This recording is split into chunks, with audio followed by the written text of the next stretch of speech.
गोवा के अरपोरा में देर रात बर्चबाय रोमियो लेन नाइट क्लब में लगी भीषण आग ने 25 जिंदगियां छीन ली हैं।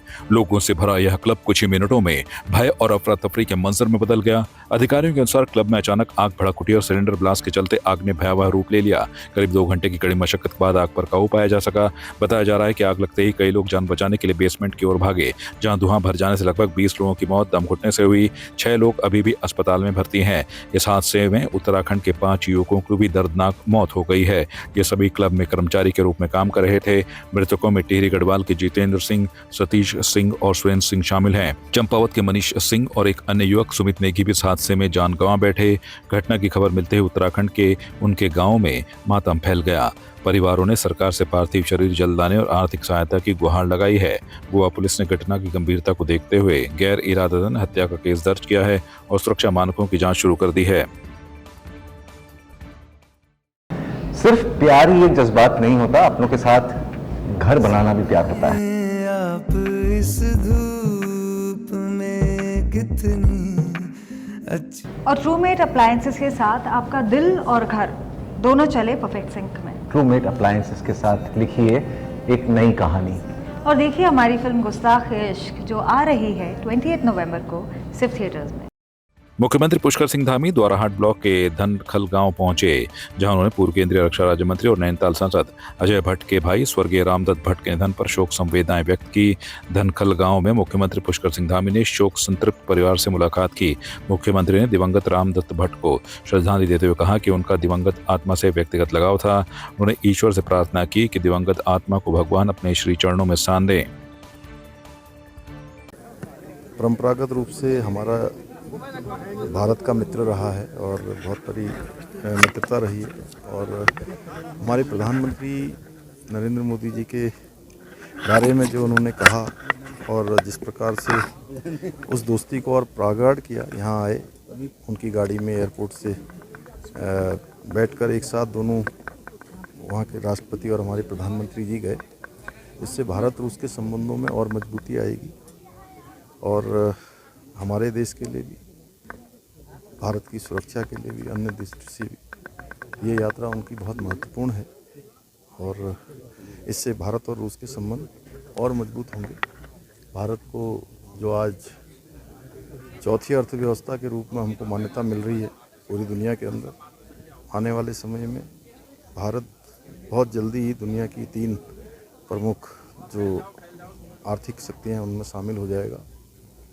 और सुरक्षा की दृष्टि से भी आज भारत दुनिया के उस चुनिंदा देशों की सूची में शामिल हो गया है जिनका अपना रक्षा का तंत्र बहुत मजबूत है और दुनिया का अग्रणी देश बन गया है। ये यात्रा और तेज़ी से आगे बढ़ेगी और इस यात्रा से बहुत सारे नए मार्ग भी खुलेंगे। मन दुखी हुआ, मैं भगवान से प्रार्थना करता हूँ कि भगवान उनको श्री चरणों में अपने स्थान दे और अपने पीछे पूरा वो एक पूरा परिवार छोड़कर गए हैं। भगवान उन सभी को इस कष्ट को सहन करने की शक्ति प्रदान करें। क्वीन ऑफ हिल्स मसूरी इन दिनों पर्यटकों की भीड़ के साथ राजनीतिक गर्माहट से भी तप रही है।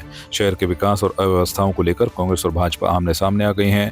कांग्रेस नेताओं मनमोहन सिंह मल्ल और सोनिया आनंद रावत का आरोप है कि मसूरी में विकास की बड़ी घोषणाएं सिर्फ कागजों तक सीमित हैं। उनका कहना है कि शहर जाम, अवैध निर्माण और पटरी व्यापारियों की परेशानियों से जूझ रहा है, जबकि सरकार सिर्फ दावे कर रही है।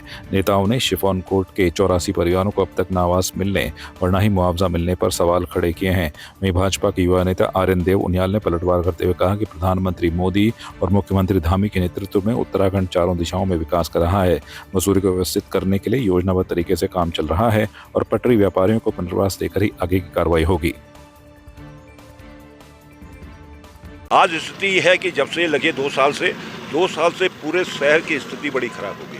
फिर ये रख रखाव के लिए पालिका ने पीडब्ल्यू को दे रखी है। आप देखेंगे कि जहाँ तक तारकोल है वहाँ तक वाइट पट्टी मान दी, जबकि कभी माल रोड में ऐसा नहीं हो। माल रोड आर पार है जितनी भी है, उससे ये संकेत मिलता है पर्यटकों को कि शायद जो वाइट पट्टी है इसके बाद जो है ये पार्किंग का स्थल है और पार्किंग होती है। न शासन प्रशासन, स्थानीय प्रशासन कोई इस ओर विशेष ध्यान नहीं दे रहा। आज माल रोड की स्थिति है कि आपने मेरे को 11:30 बजे का टाइम दिया, हमने गाड़ी मंगाई, मैं यहाँ पर 12:15 बजे पहुँचा हूँ।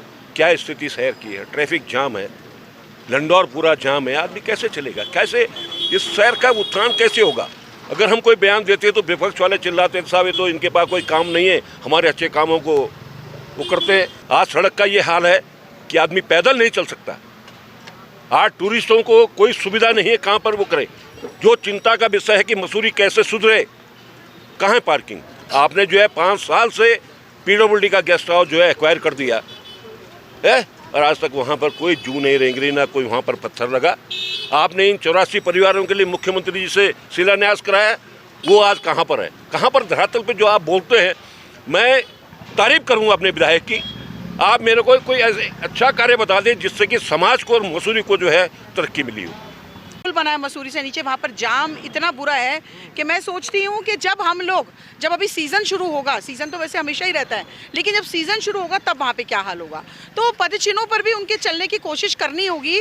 जो अभी मौजूदा सरकार है, मौजूदा मंत्री जी हैं, उनको किसी की बात ही नहीं समझ में आ रही है। हम तो बोल ही सकते हैं और जब हम बोलते हैं तब इनको कड़वा लगता है। अब मैं आती हूँ, ये देखिए रेडी पटरी वाले लोग, अभी मैं जब एंटर हुई हूँ तब काफ़ी रेडी पटरी वाले लोग मुझे मिलते हैं। वो सभी लोग परेशान हैं, ना उनकी कहीं पे व्यवस्था है, अव्यवस्थित रूप से आपने मसूरी का हाल क्या बना रखा है।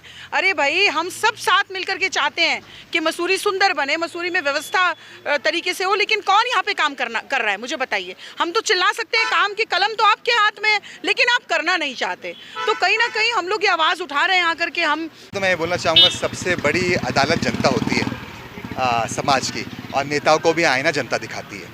और जब हम जाते हैं, हम अपनी बात जनता को पहुँचाते हैं। आप जितने भी स्टेट्स के आपने इलेक्शन देखे होंगे, भारत के पार्लियामेंट के बाद के इलेक्शंस में भारत ने एक ही व्यक्ति पे भरोसा किया है और एक ही पार्टी पे भरोसा किया है, वो है भारतीय जनता पार्टी और नरेंद्र मोदी जी। अभी आपने बिहार के चुनाव के रिजल्ट भी देखे होंगे। आरोप लगाना बड़ा आसान होता है। मैं थोड़ा सा पीछे जाना चाहूँगा, थोड़ा सा आईना दिखाना चाहूँगा। नाम नहीं लूँगा कि सपने मेरे से बड़े हैं। जब मेरे पिताजी अध्यक्ष हुआ करते थे और जब वहाँ प्रोजेक्ट्स लेके आते थे, चाहे ट्रैम ट्रेन हो, श्री रविशंकर जी की यूनिवर्सिटी हो, बिरला जी का हॉस्पिटल हो, तब यही कांग्रेस के नेता, यही विपक्ष टांग खींचते थे, विधानसभा में टांग खींचते थे, रोड पे आते थे, जनता को बरगलाते थे। तो तब विकास क्यों नहीं होने दिया? और आज जब हमारी मीरा सकलानी जो यहाँ की अध्यक्ष है, 1 साल चुनाव उनको हुआ है, आपने तो 15-15 साल राज किया, आपने तो 10-10 साल राज किया, तो इतने विचलित क्यों हैं? इतना डर क्यों है कि काम कर जाएगी? ये डर है कि काम करने से रोकना है? ये डर है? तो मेरे को लगता है हम सबको थोड़ा सा इंतज़ार करना चाहिए, देखना चाहिए। बहुत सारी अव्यवस्थाएं ज़रूर होंगी, लेकिन उस पर काम हो रहा है, ऐसी आँख खोल के हमें देखना चाहिए। सिर्फ प्यार ही एक जज्बात नहीं होता, अपनों के साथ घर बनाना भी प्यार होता है। आप इस धूप में कितनी अच्छी। और ट्रूमेट अप्लायंसेस के साथ आपका दिल और घर दोनों चले परफेक्ट सिंक में। ट्रूमेट अप्लायंसेस के साथ लिखिए एक नई कहानी। और देखिए हमारी फिल्म गुस्ताख इश्क जो आ रही है 28 नवंबर को सिर्फ थिएटर्स में। आपकी इस पर क्या राय है, हमें कमेंट कर जरूर बताएं। इसके साथ ही आप हमारे YouTube चैनल को सब्सक्राइब कीजिए। आप हमें Facebook, Instagram, Twitter और कू ऐप पर फॉलो भी कर सकते हैं। और संवाद 365 के साथ एक क्लिक में जुड़ने के लिए डाउनलोड कीजिए संवाद 365 ऐप।